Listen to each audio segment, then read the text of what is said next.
Camera on me. Do I look a hot mess or just a mess? Okay. Hey y'all, it's me, Miss Ruby. Welcome back to my channel. Just wanted to make this quick video to tell you guys how to determine how much leave out to leave on your client, okay? So this is just kind of like a rule of thumb, a quick tip, something that I just be doing myself, right?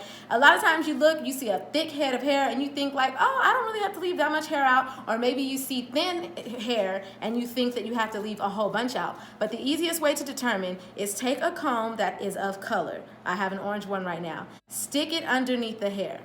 You see how you can still see the color of that comb right now? That means that even though her hair looks like it's thick, what it probably is just so coarse and so naturally curly and kinky that it's giving the appearance of fullness. But once I straighten this hair out, there aren't a whole lot of strands taking up this space, which means if I don't leave enough hair out, you're gonna be able to see her tracks underneath. So continue to stick that comb until you can no longer see the color. And at that point, you know you probably, or you're on the safe side of knowing this is about how much hair that I need to leave out. And this is just one side. We're doing a middle part weave, so I know that I could cover it confidently and you're not gonna see her tracks. But keep in mind that if you do this and you can see, that is not enough. Even if the client's hair is dark and the weave you're putting in is dark, it's still not enough, because if that wind blows, honey, it's gonna be a nightmare.